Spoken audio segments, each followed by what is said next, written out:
Shalom, selamat pagi saudara yang dikasihi Tuhan. Kiranya berkat, damai sejahtera dan sukacita dari Tuhan Yesus Kristus senantiasa menyertai saudara sekalian. Sebelum kita mendengarkan firman Tuhan dan renungan, marilah kita berdoa.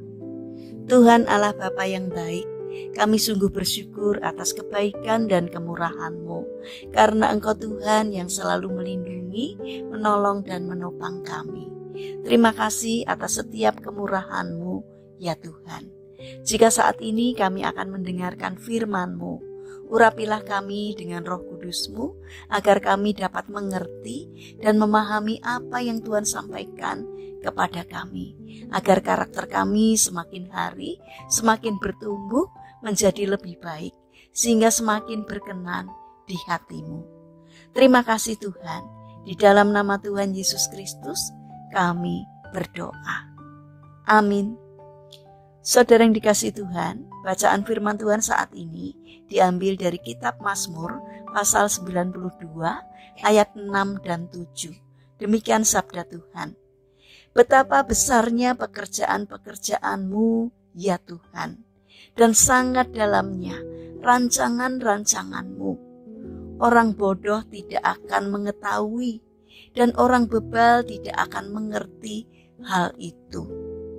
Tema renungan saat ini adalah Tuhan pegang kendali. Saudara yang dikasihi Tuhan, pada tanggal 17 Juli tahun 2014 diberitakan tentang jatuhnya sebuah pesawat Malaysia Airlines dengan nomor penerbangan MH17 tertembak oleh sebuah roket Rusia yang menewaskan 295 penumpang. Sebuah surat kabar menceritakan tentang beberapa orang yang selamat dari tragedi tersebut.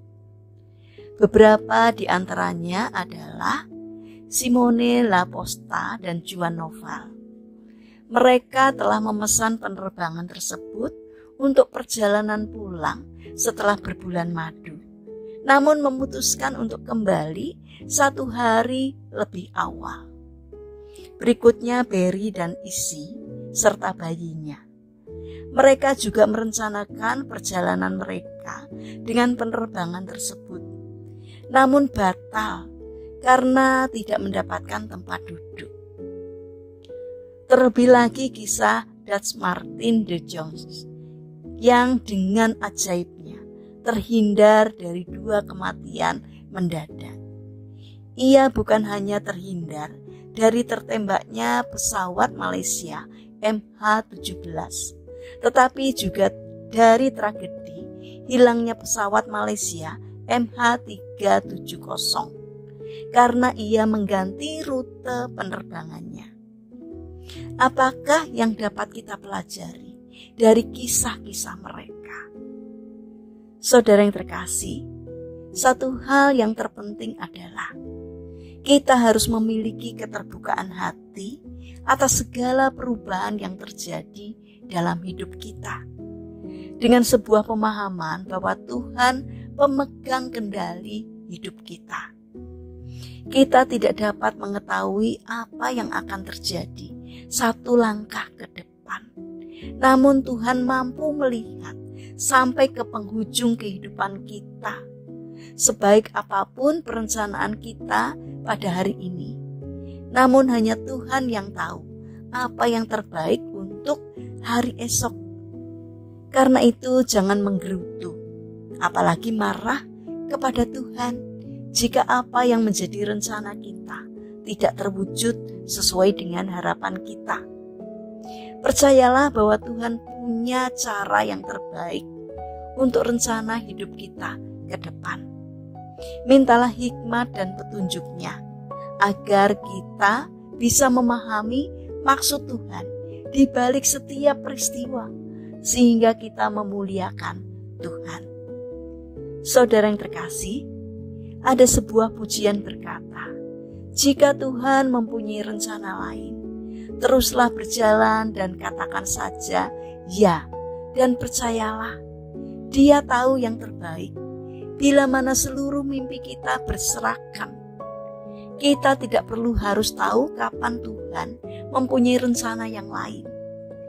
Banyak kali kita terdampar dalam kekecewaan, kemarahan, dan kepedihan ketika keindahan rencana kehidupan kita berputar haluan dan jauh dari yang kita harapkan. Oleh karena itu, jadikanlah perencanaan kehidupan kita hanya dalam bentuk sebuah sketsa di tangan Tuhan, yang mana Tuhan sendiri yang akan memperjelas guratan-guratan halus tersebut menjadi sebuah bentuk yang indah. Percayalah kepada rancangannya, pasti kita akan terpesona oleh karenanya. Mari kita bangun karakter untuk berserah pada setiap rancangan Tuhan, karena rancangannya selalu indah untuk kita. Mari kita berdoa. Tuhan Yesus yang baik, ampuni kami jika kadang kami kecewa, bahkan marah, ketika apa yang menjadi harapan dan keinginan kami tidak terwujud sesuai dengan harapan kami. Karena itu kami memohon, kiranya Tuhan yang memberikan hikmat kepada kami, agar kami bisa mengerti dan memahami rancangan Tuhan dalam kehidupan kami. Bapa yang baik, kami ingin menyerahkan untuk seluruh aktivitas kami hari ini ke dalam tangan Tuhan. Kami memohon Tuhan yang menyertai dan menolong kami. Berikanlah kesehatan kepada kami dan juga kepada orang-orang yang kami kasihi. Kami memohon kiranya Tuhan menolong dan memberkati kami. Terima kasih Bapa. Saat ini kami berdoa untuk saudara-saudara kami yang mengalami lemah fisik atau sakit. Kiranya Tuhan berbelas kasih untuk menjamah dan menyembuhkannya. Demikian juga berkatilah bangsa dan negara kami, terutama pada Bapak Presiden yang Engkau percaya untuk memimpin negeri ini. Kiranya Tuhan memberi hikmat dari surga, agar setiap hal yang dilakukan, setiap keputusan apapun yang ditentukan, kiranya Tuhan memberkati sehingga seturut dengan kehendak-Mu. Terima kasih Tuhan. Kami serahkan doa ini hanya di dalam nama Tuhan Yesus Kristus. Amin. Puji Tuhan, saudara yang terkasih, kiranya firman Tuhan hari ini dapat menjadi berkat bagi kita semua. Haleluya.